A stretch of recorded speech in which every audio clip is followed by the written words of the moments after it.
Hey guys, Drifter here. Welcome to Black Ops 3 In Depth. In today's episode, we're going to be reviewing the M8A7, which is the bad boy, everybody's favorite, the most competitive assault rifle in Black Ops 3, and the one that I think that we're going to be seeing more of than any other assault rifle as the game moves forward. It is overall a fantastic weapon, so it's going to get a glowing review today, but of course, like every weapon, it does have downsides. We'll start with the most important statistic first, which is damage. It'll deal 30 damage up close and decrease to 22 damage at a distance, only two distinct ranges, and one of its downsides is the damage is low to average. That's not exactly amazing damage for an assault rifle in Black Ops 3 or any Call of Duty game, and if we're going to be comparing this to the M8A1, if I'm not mistaken, the M8A1 would deal 35 damage up close, so that one could actually 3-shot, whereas the M8A7 can't. The M8A7 is 4 shots only. It'll kill between 4 or 5 shots depending on how far away you are. 5 shots, of course, at very long ranges, but the question is, it's a 4-shot burst weapon, and you want to know how far away it can kill in one burst. Well, the one burst kill range is 38 meters. That is a very effective range. I would consider that long range. You can follow up with 2 bursts at any range on any map, and of course, if you run long barrel, that doubles it, and with long barrel on the M8A7, which I'm going to highly recommend, you can one burst people almost across any engagement in any map. Maybe if somebody's like sniping in Havoc, or they've got some kind of crazy pick angle on you,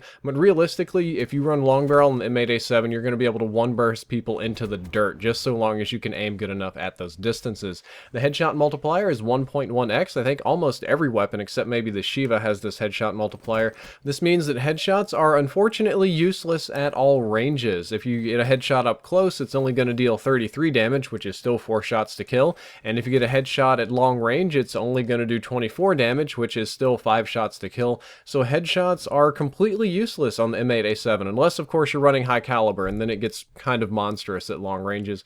That's kind of unfortunate because it's extremely easy to get headshots with this weapon. The recoil profile, how I aim it, how you aim it, how most people play with me, it just gets a lot of headshots because it kicks up from center, but unfortunately they're not doing a whole lot of damage. It might be a balancing thing. Maybe Treyarch doesn't want it to nuke people. But speaking of nuking people, let's talk about this rate of fire.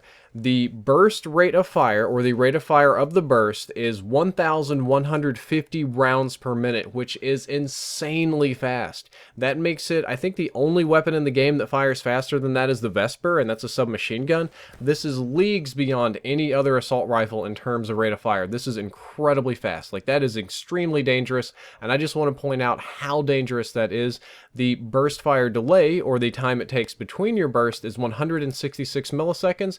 That's a little bit slower than the Pharaoh, but a little bit faster than the XR2. I'm going to call it very short because it's shorter than it has been in previous Call of Duty games, so that's my metric. I'm comparing to other CODs, so I'm going to call it short. It's going to feel good, it's going to burst easy. Very few of you are going to have difficulties with oversampling. However, if you do, I would offer a couple of tips. Number one, unfortunately, is that you can't hold down the trigger for the M8. Like a lot of the other burst fire weapons, you can hold down the trigger and it'll auto burst at max RPM. That is not the case for the M8A7. I believe that's another balancing factor to keep it from being totally broken. You have to time it yourself. However, if you want, rapid fire reduces the burst delay on burst fire weapons in Black Ops 3. So if you run rapid fire on the M8A7, your burst delay will go down and you can spam it just a little bit faster. It might feel a little bit better. Overall, I don't recommend it unless you're having a lot of trouble with it. Despite this absurd rate of fire, the damage is kind of low, so the time to kill is only slightly faster than average. Like, don't get me wrong, the time to kill is good, but it's not as crazy as you think. A lot of people think about the M8A7 as a melt rifle, as a nuke machine, as an insta-gib weapon. That is unfortunately not true, mathematically speaking. What is true is that the weapon's easy to use and easy to aim, so people don't miss as much with this weapon as they do with other weapons, so it feels like you are killing them faster. And I do feel that you will kill people quickly with the M8A7, but when it comes to our little mathematical time to kill formulas, it's really not that crazy. You can challenge it with other weapons at other ranges. Magazine size is 32. If you run extended mags, that goes all the way up to 44. I personally don't run extended mags on it too often, but I got to play with one of Finchor's classes recently, and he ran extended mags. I do see some viability, because I spam like crazy with this weapon. I don't know what it is about the M8, but the M8 just screams to me, Drifter, spray through that wall, Drifter, pre-fire, spam, spam, spam, and extended mag gives me a little bit more leeway there. Speaking of Fincher, I finally have hoodies available in the Drifter store, or not available now. They should be ready in just like a day or two. XR2. I finally got the run, I got the build, I got them looking good. So Core Gameware is going to be selling Drifter hoodies soon. I can't wait to do that video. The iron sights on the M8A7 are workable, but they're best with optics. Like, I can definitely use the iron sights on the M8. There are worse ones in the game. I'd even say that they're slightly better than average. Unfortunately, this is a precision weapon. This weapon is all about long-range engagements. This weapon is all about being guaranteed to hit your first shot, about seeing people that are really far away and picking them off, and the iron sights don't really work for that. Just like the XR2 or the Pharaoh or the Shiva or something where you need to be extremely accurate at long ranges, iron sights just don't do it. Optics are better. Whatever optics you want to run, recon sight is nice. Varix, I just have a big boner for. I don't know why, but Elo or Red Dot are probably where most of you will end up going. The recoil is low to moderate. Now, I'm going to talk a lot about the recoil. I want to say that it's low, but it's really not like that low, okay? The ICR probably has lower recoil, and the Shiva has lower recoil. It does have a tendency to kick up a little bit, but while it does kick, it is extremely consistent. This is one of the most consistent weapons in the entire game, which is one of the reasons I think people like it, and also the recoil is mostly vertical, which is the easiest type of recoil to control, so with only a little bit of practice, most of you will be able to master the recoil of the M8, and you'll be able to use it to your advantage. If you aim center mass, kind of like belly button, it'll just about guaranteed kick up vertically every single time, and your last shot's usually a headshot, which at long range, actually headshots are useless at long range, it doesn't really matter. Maybe you'll just help you get some more camos or whatever, but it's really, really easy to stay on target with this weapon. It doesn't shake a whole lot, your follow-up shots are easy, it comes back to rest pretty quickly, and I think it's a very, very easy recoil to master, and that's one of the reasons it's so popular, that's one of the reasons the pros like it, that's one of the reasons that everybody likes the gun so much. The M8 does have an unusual hipfire mechanic. Your hipfire spread while you're running or standing or doing most like wall running or whatever is normal. However, it gets much better than average when you go crouched or go prone. I have no idea why, but the hipfire crosshairs can get really, really tight when you crouch with this weapon or go prone with it.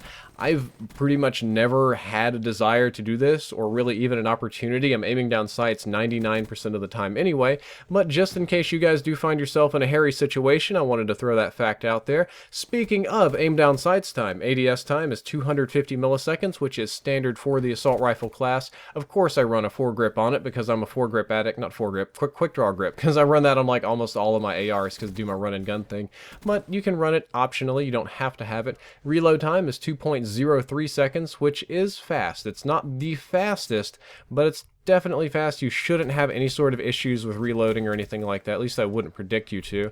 Wall penetration factor is medium, so it's fairly easy to wallbang with. I think it's a fairly easy weapon to wallbang with anyway, because you put so many shots out. It's like the 48 Dredge. You can just kind of spam and hunt for people through walls. Not necessarily the most important feature of this weapon. So that is the end of the objective part of this episode. Let me talk about how I feel about it and how you should be using it. I feel, in my personal, opinion here, and I do a lot of stuff with guns and stats, that the M8A7 is probably the best assault rifle in Black Ops 3. Yes, other assault rifles are better than the M8A7 at certain things. Yes, some assault rifles beat it in time to kill at different ranges. Yes, the Shiva's crazy, but when it comes to reliability, consistent recoil, damage, range, feel even, all of these factors, the M8A7 is consistently very good, and I do feel that this is most likely the best candidate for best assault rifle in the game, and I feel that most players would agree with me.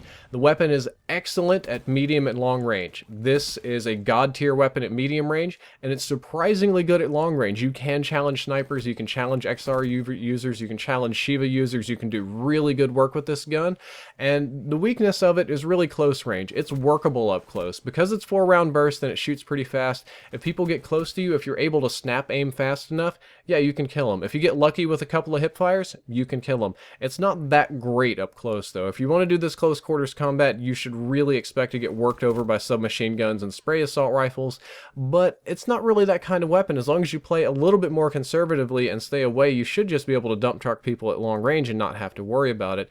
And this would be my #1 assault rifle for competitive. So as all of you guys know, I don't do game battles. I'm not a pro player except on Team Pinkwall, and that's a slightly different pro team.